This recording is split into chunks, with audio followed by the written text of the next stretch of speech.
Hello gang, this is Jamie Hazelwood. And this is Tommy Sims. And we are going to give you guys a demo on how to do a nice, easy, and convenient way of filming your stop motion. So, what we have on the screen here is just a simple old smartphone, or more specifically an iPhone, because this specific type of app that we will be using is called iMotion, or iMotion HD, iMotion Pro, or iMotion Pro or iMotion HD. Good call, Tommy, good call. It's always good to just reiterate what we have. Right, and it's specifically for the iPhones. You unfortunately cannot get this app for a Galaxy or any other type of smartphone that is not an Apple product.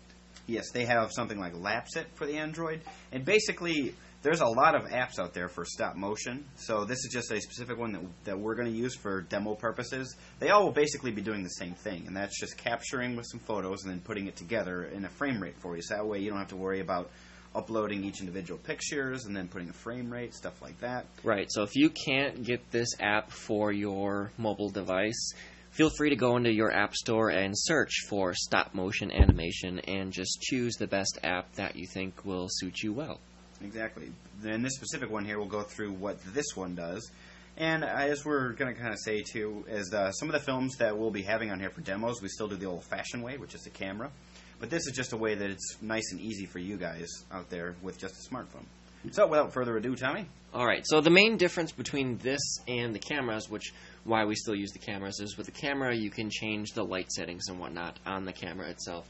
Whereas on here, you just shoot as is, which is perfectly fine. So here we have the menu for iMotion, and we've got our new movie button. Down here are two thumbnails of previous films that I've shot on this camera, and you can view those by clicking the My Movies button, and you'll see a few of the films that you created, and you can just close out of there. And you can watch those movies from here too. But we'll get into that once we're all finished animating here. There's a button that says iMotion Gallery, and then that'll just take you to basically a web page where you can see other films that other people have shot using this same app. Mm-hmm. And we'll be going through the iMotion Pro version, and that's I believe, $199 or $299. Yeah.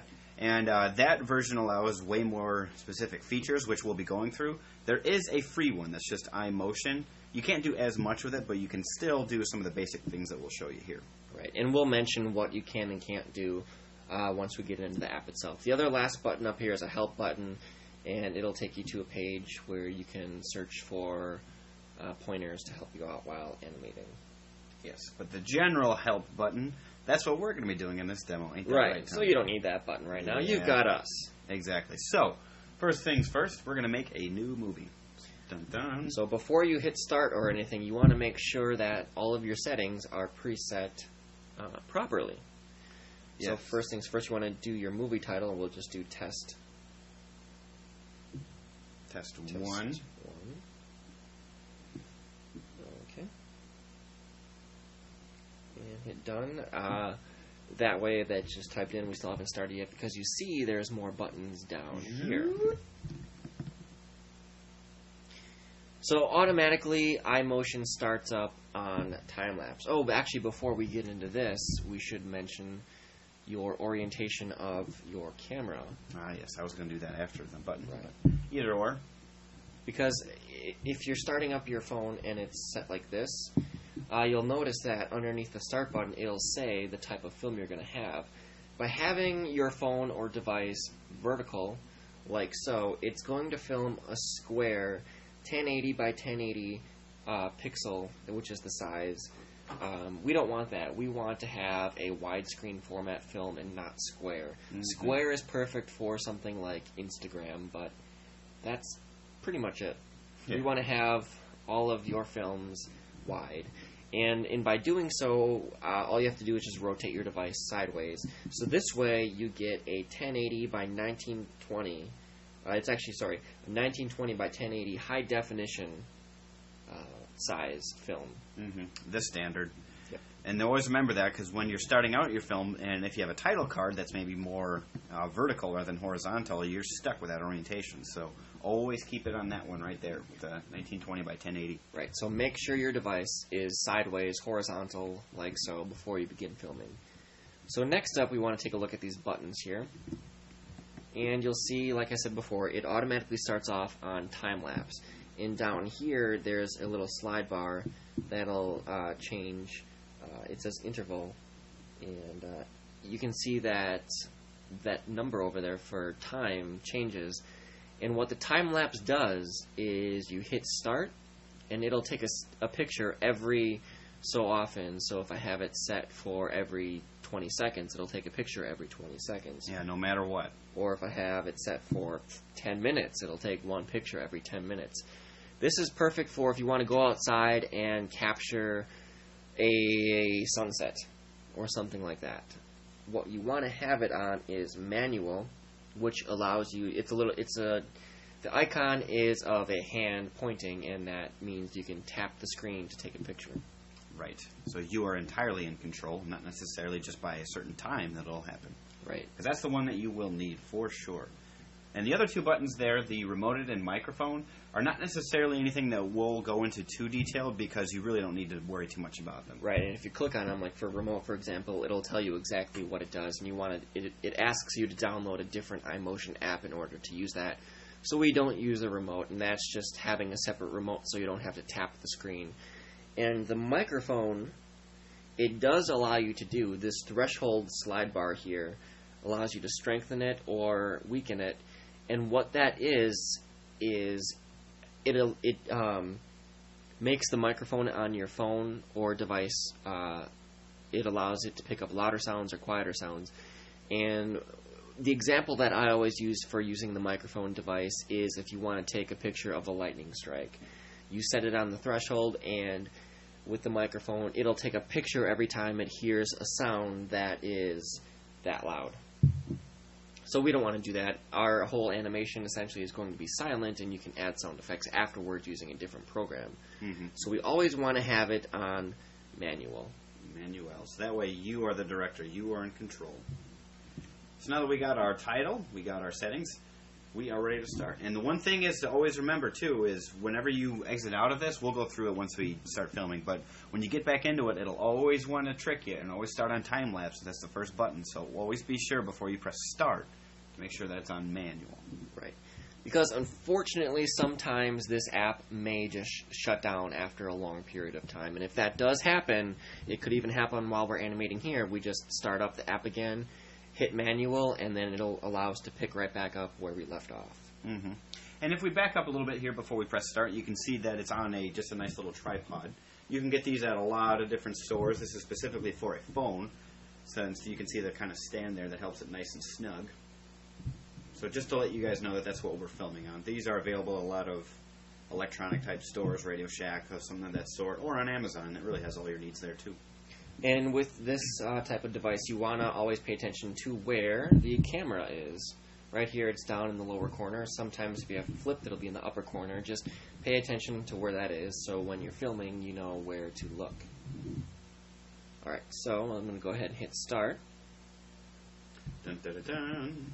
And we have our capture screen. And what we want to do is go into the Tools button down here before we hit Capture, and you'll see all these different things pop up. Up here where it says Auto, that is our focus, and if it's on autofocus, it'll just focus automatically on whatever's on screen, or if you tap that button, it'll switch over to what it says Manual, and that allows you to tap the screen and focus wherever you want it to focus. So if your object is moving, you can constantly tap on that object to make sure that the camera is focused on your object. But if you do that, you got to make sure, though, as well, when you're taking these pictures, you might get a little distracted and forget that you need to make sure that it's focused on that, because if you don't, it'll just stay in that one spot. Right, but this is the best way to make sure that your object is always in focus, because sometimes it might just get blurry for a frame or two because the autofocus is focusing on something in the background rather than the object itself. And another thing that you can do with that, if you have it on auto, and if it's focusing on the other thing, is what you can do is almost kind of wave your hand around. Wave your hand around a bit to kind of almost mess with the focus. That way, you can kind of realign and go and kind of see what else it can focus on. Because I've done that as well, where you set it to auto, then you kind of just mess around with it a bit until it focuses on what you want to. But that's also kind of takes a little bit of time. But that's just letting you know that that's another option as well. Right. This button up here allows you to lock the brightness of the screen. I don't really use it all that much. Down here is a grid button. The grid can help you animate, just showing you where your object was in the previous shot and whatnot, and just lining it up. This also helps with creating a title safe. By title safe, I mean if you have a title of your film, it's going to be within this square here, just so when it's on a TV, because TVs sometimes crop off portions of your frame, and you just want to make sure that that's going to be on the screen. But while animating, I usually have that just shut off. The light turns on your flash. It'll just keep the light on the entire time, and it really washes out your image, so I don't have that on. And another reason why we don't have that on as well is because you can see up in the upper right here, it's a nice little reminder of battery power, and that will definitely drain it as well. Yeah. And so what I also like to do is kind of have an outlet near me, so that way I can plug in my phone, so that way to make sure that it doesn't drain too well. Because these things, if you're going for a longer film, they can definitely drain your battery. So, the last button we have in there is probably the most important one by far. And that is just a simple little square there, but it's something that we call onion skin, or transparency. And what does that mean, Tommy? What that is it allows you to see the previous picture that you had just taken as like a ghost image on top of your current live view. And you really can't see it now because we haven't taken pictures yet. So I'm going to go ahead and shut that off for the first couple pictures because we're just going to have a blank canvas here. So then down here we have the capture button. You can shut the tools off anytime you want, just so you don't see them on your screen. But it's sometimes nice to kind of have them on just so you know what is set while you're filming. So I'm going to go ahead and start hitting capture a few times. Let's see if I can turn my sound down so you can hear the noise that it'll make every time it takes a picture.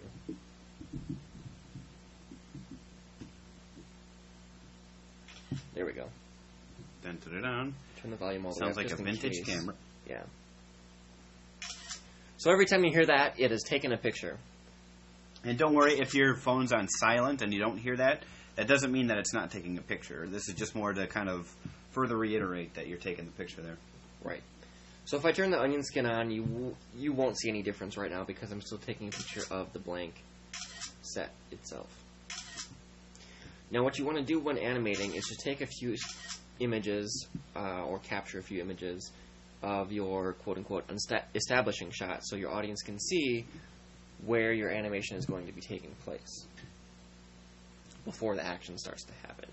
And how many to capture, you say?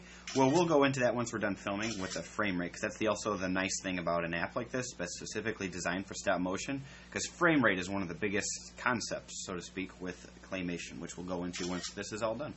Right, and up here to the left of the battery percentage, you'll see that it says images, and it tells you exactly how many images you've taken, and every picture you take, that number will change.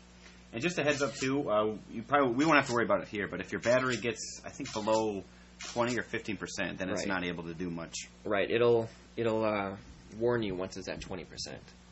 So just be sure to always have a plug nearby, and if you can, feel free to plug in your phone just to keep it constantly charged. Now, while animating, yes, I'll be animating out here and way over here. So I'm just going to keep the camera focused on the phone screen because this is pretty much all you need to pay attention to while animating. There we go.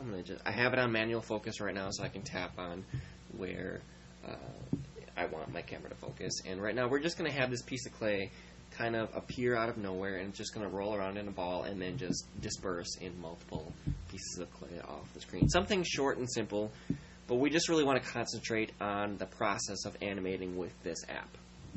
And we'll go through the mistakes as well. We'll purposely have a hand in there or do our wrong shots. That way we can show you just how we get rid of that. Right. So first things first, I'm going to put a little piece of clay in there and hit capture. Now I have the onion skins off at the moment. So I'll add a little bit more clay. Oh, I took the clay away now. I don't remember exactly where I put it. You've done it. See, that's the nice thing about this onion skin, because even if you bump it and you don't think maybe it's still exactly where it was. Oh, no. Right, so maybe I put it here. Well, let's just see. So if I tap the onion skin button, it doesn't say onion skin. It's just this first square button off to the left here. So if I tap that, it shows me the previous image as kind of a ghost on the screen. So you can see I had it all the way over here. So I can go ahead and take the live view. I can see exactly where my hand is and where the clay is, and I can move the clay exactly to where it was in the previous shot. Right. Nice. And then you can see how much it's grown in the next shot as well. Go ahead and focus on that if you still have it on manual. If it's on auto, you don't really have to worry about that. You just go ahead and hit capture. And now that's the new ghost image once you move it. Right. And you only see one previous image at a time. Spooky, spooky. So once you take your picture, you'll notice, let me add quite a bit more clay here so you can really see the difference. Or once you get the object rolling, you'll see. You can kind of see it there. But you'll see it better once we start moving it. You can see the previous ball. Yeah, it was not near as big as that one. Underneath the larger ball. And once I take the picture, that previous ball will go away. So look, watch closely. See how it disappeared? Now it's switched over to the new onion skin image.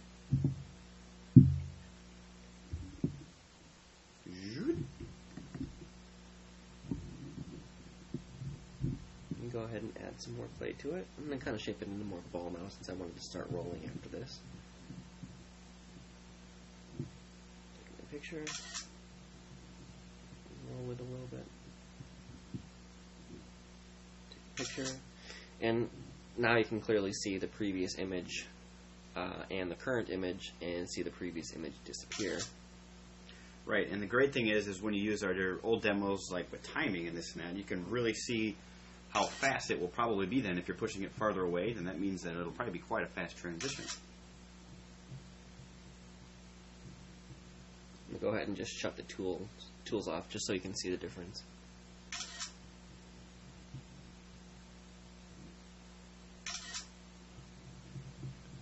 And we're just going to kind of stretch out the ball just to really show that it's going a lot faster.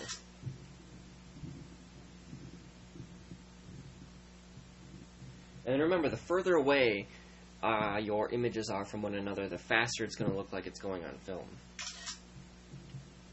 And the onion skins really help out a lot with that, because if you want it to look slower, you want your object to overlap quite a the bit. Previous image, but if you want it faster, you want it further away. Mm-hmm.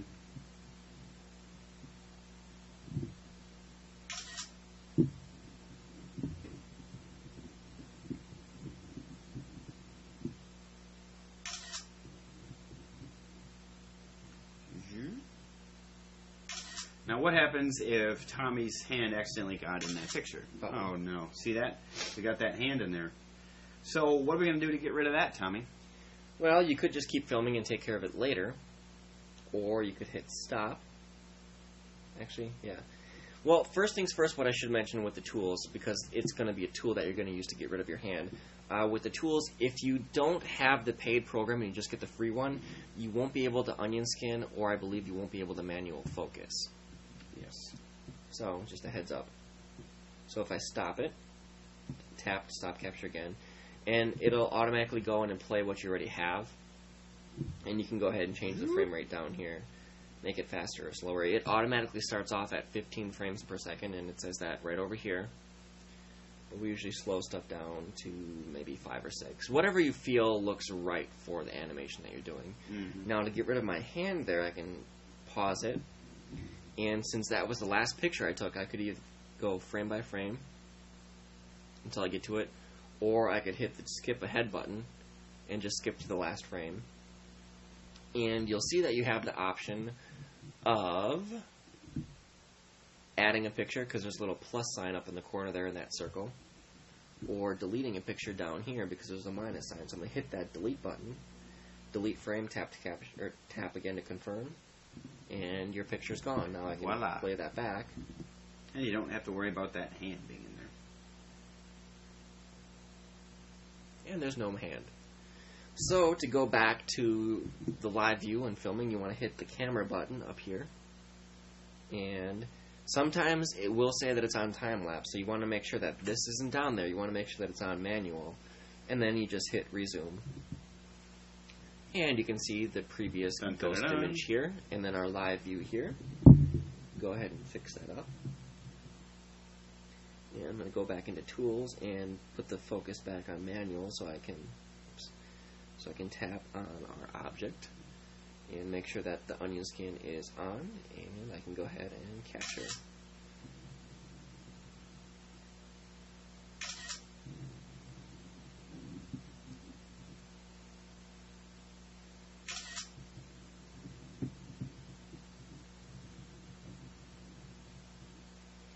And then after having this streak of blue clay make a couple rounds, I'm going to have it squish back up into a ball, and then it's going to explode into a few pieces as it rolls off screen.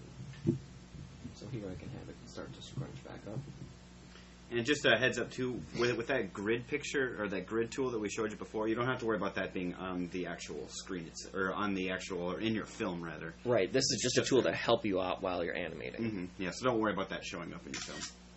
Or even the ghost images of the onion skin, as you already saw, it does not appear. If you have it on throughout the whole process of filming, that won't be in your animation at all.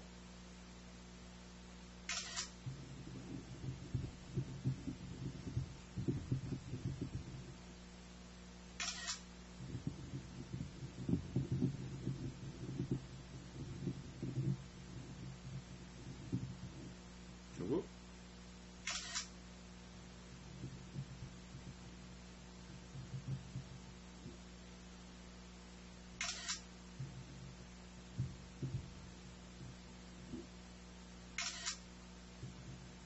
And if you look over in that corner with the battery, you can see how it's already 5% lower than what we started at. And this is, we've only been animating for a few minutes, so it kind of gives you a good feel for if you're going for a longer type of film, you gotta really make sure that it's either plugged in or you have a really high battery power to make sure that you don't get interrupted from low battery.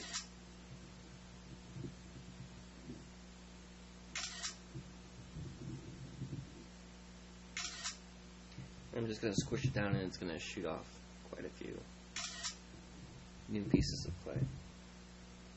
It kind of look like it's just melting into this. All these new little pieces.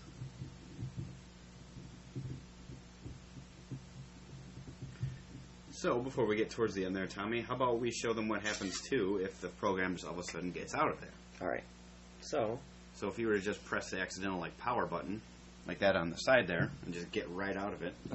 Oh man. Well, the thing with that is, I think you can just go right back into it from your screen. That's true. So first things first, I've got to unlock my phone. So you guys can just look at the clay for a second while I get into my phone here.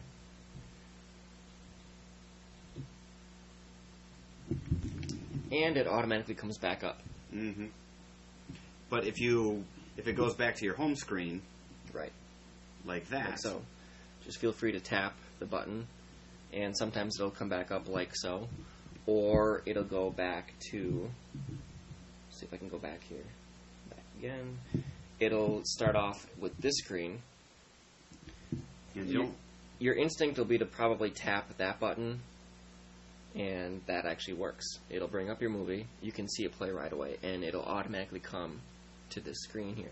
Yeah, you don't have to worry about going to a new movie or anything like that. You don't want to make sure that you have a new movie, because that will pretty much disregard everything you've been filming so far. Now, if you go into My Movies and tap that again, it'll still come up with the same thing. Mm-hmm. And you can adjust the speed and whatnot. You can pause it, play it, whatever. But you can just go ahead and tap that camera button again, and you come up with this screen once again. The title's the same. It has a resume button, but the difference is, look what it's on. Yep. Time-lapse. We Sneaky. do not want the time-lapse. We want manual. The other good thing about getting out and looking at what you have so far, too, is you can really kind of see what's been good that you've filmed so far, so that way you don't have to wait to the very, very end to see what it all looks like. Right. So I'm just going to go ahead and break this up here. And sometimes the beauty of Claymation is you can just play with it. Just whatever you feel like doing, just go ahead and do. And it looks fun. It looks like you had a lot of fun while animating it. And it is. Mm-hmm. It's also just experimenting with what you can do with the clay to make it move. Yeah, Yeah, and that's actually we're just doing like a nice little fun exercise here, and that'd be good for you guys to do as well, something similar to this. Not necessarily any sort of plot or any characters, it's just more of getting a good feel of the app, what you can and can't do with it. Right, and then all these little things really help your animation abilities, because right now you're practicing the placement of your pieces here. Mm-hmm. So the timing for your animation, with the closer together your pieces are, the slower it'll look like they're moving, or the further apart they are, the faster it'll look like they're moving. You're also experimenting with the morphing, and then the disappear and reappear.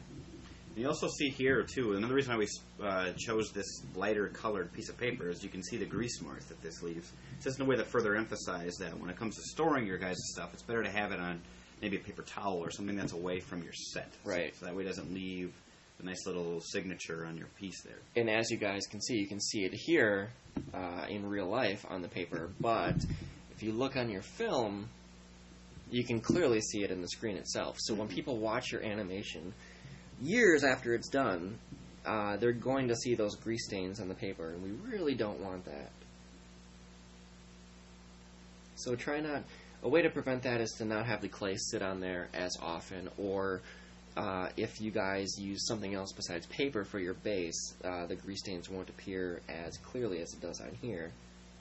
It's just that the paper is very porous, and it'll soak up the oil from your clay faster than some things like wood, or even tile,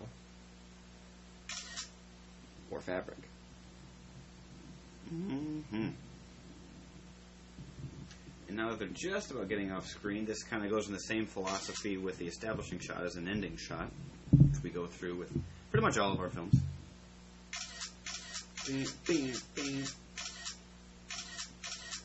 Now, it's kind of laborious, but what you could do as well is do the time lapse for something like that, where you're going to do a whole bunch of shots of the same thing where nothing moves. Because then the time lapse is nice. You just have to press it, and then it'll do it for you every 2 or 3 seconds. Right. And then you also would think that you'd be able to hold down the capture button and it would just continuously take pictures. With this app, that is not true. It'll take a picture once you let go of the button. Alright, so we're at 90 pictures for that whole little demo. So once we're done with all of that, just press back.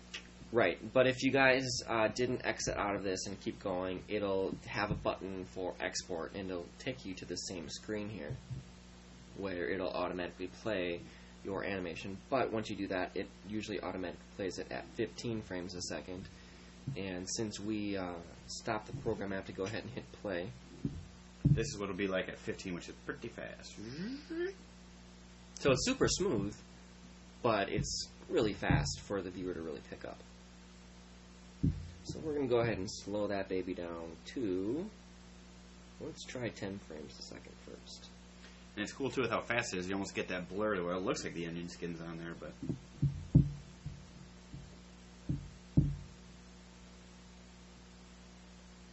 Now, what we see down there, which Tommy's fiddling with, is the frames per second. So what that basically means is that when you guys see films in a movie, it's about at 24 frames per second? 24 to 30, yep. And I think the human eye can see something like 72 frames per second. That's just the way you're looking at yourself in the mirror, your friends, your family, anything of that sort. Which obviously looks real life. That's why these films aren't filmed super high rate, because it gives it that nice cinematic quality. But when it comes to animations, especially if we're starting out, we usually go with a little smaller frame rate. So that way you can kind of read everything on the screen a little bit better. Right. It depends on how many pictures you actually took. And sometimes with the younger kids in our animation classes that we teach who use this app, we'll set their animations at what we have here, somewhere between 5 and 7 frames per second. It's not that fast, but it's not slow enough where it looks really choppy. Yeah. Because that's the one where you get when it's super slow with the frame rates, and it just looks... Yeah, this doesn't look fluid at all. And one thing we should mention is that ghost image that you guys are seeing on here, it's not... In real life, we actually don't see that on the frame here. It's just because you're looking through a camera that's filming a screen itself, so it's slowly picking up the previous image. But not to worry, when you guys animate, you won't see that ghosted image beforehand. Mm-hmm.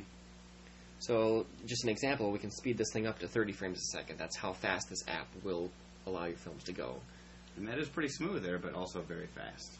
Right, so we're going to slow it down. It looked fairly decent, somewhere from 8 to 10 frames per second. 10's a little fast. Let's go to 8. Yeah. So we'll just restart. Nice. Yeah, not bad. Excellent. So once you're all done, this little music note button up here, we've never really fully experimented with it ourselves, but it allows you to add in, you can see down here, it brings up buttons that say iPod library or auto paste or with a microphone. This will allow you to import a song or sound effect into this animation, but we usually keep them silent and then add the sound effects later in, say, Adobe After Effects or Premiere. Premiere or any other type of video editing software, just so that way we have more control over where exactly it's going to be. So we're going to close out of that, and it goes back to your previous buttons here. And once you're all set with how fast it's going, it looks great. There's no other frames you want to delete. Oh, if you want to add frames, you just go ahead and you can go ahead and pause it and then hit that previous picture button, and it'll allow you to add in images from your photo library. But once it's all good and ready to go, you can go ahead and click this export button down here. And then it gives you the options to export it to, and exporting means it'll take all those individual pictures and put them into that video file that you guys see here. Mm-hmm. The final product. And then it'll export into a video file or like a QuickTime movie rather than just a JPEG image. Mm-hmm. So if you guys haven't purchased a program of iMotion and you have the free version, the only options that you have are save it to your photo library and I believe your iTunes sharing folder. You're not allowed to email it, Facebook it, or YouTube it. So it'll give you the option here to purchase for, I believe it's $2.99, and that $2.99 is the only fee that you pay for this app. It'll give you all the future updates for free. You pay nothing more, and by doing so, you're able to email it to yourself, send it directly to Facebook, send it directly to YouTube. What we're going to do now is probably just save it to our phone's photo library, rather than, or you could also email it directly to yourself, and by clicking email, it'll bring up this exporting page, and it'll just render out the photos into a video file. And one thing we didn't mention there, but on the side when you had all those options, it just showed you how big your file is. They generally won't be too big since it's right on a phone rather than a nice big camera. So you can see there, it's really not too big at all. Right. And the available space, it just shows you on the space that's available on your whole phone, not necessarily just for this program. So you're allowed quite a bit of space in here. So it's kind of nice that they're not necessarily big hogs of any sort of memory.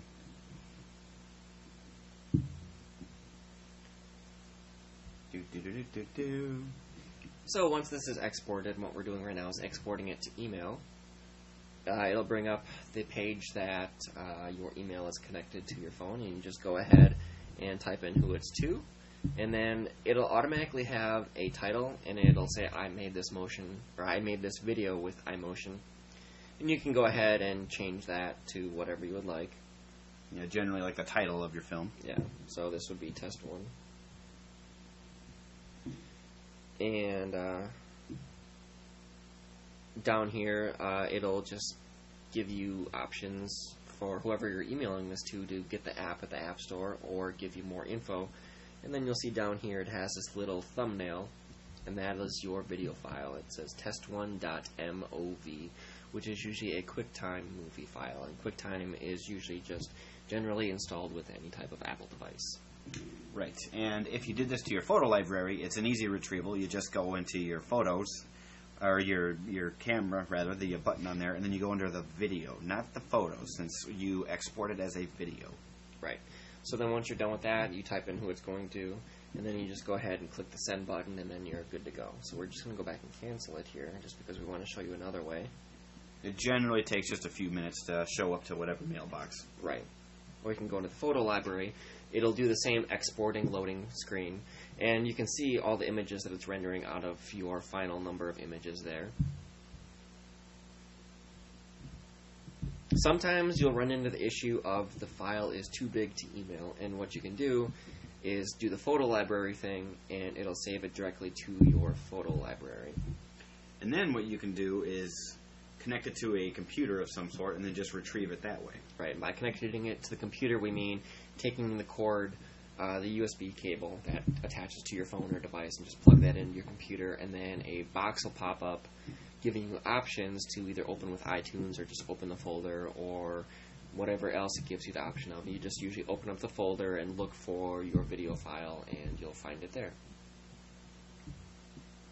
Excellent, excellent. So, let's just watch our video one last time. Oh, also, if you're on this screen here while it's playing, you can just tap the screen itself, and it'll show you your animation full screen. Nice, nice. But right now, since we sent it to our photo library or video library, we can also go into that folder underneath your device and look for it there. Yeah. That's something you guys can do on your own. Just giving you the examples as to what you guys can do. Right. And so, then, one last thing. And what's that, Tommy? That is when you bring up your iMotion app again on your device, you'll see that there's the images here, and you can click My Movies. You can always go into it just to watch it again, to show anybody. Right, and if you don't see it on when you first open it up, since it generally just has 2 thumbnails of videos on there, that's not to worry. It's definitely in your motion gallery. Right, so you only see those 2, the last 2 videos that you filmed on this app. That's all you can see on the startup page. So you just click My Movies, and then all of them are there. You can just scroll to see all the ones that you've done. And you can easily just delete them once you have it exported as well for space, just by clicking that little X in the corner as well. Yep, just a little X right up there. Nice, nice. Well, now that we know exactly how to film, let's get to our demos here, Tommy, and start to film something, huh? Alrighty then. Sounds like a plan, gang. Alrighty, so until then, stay animated.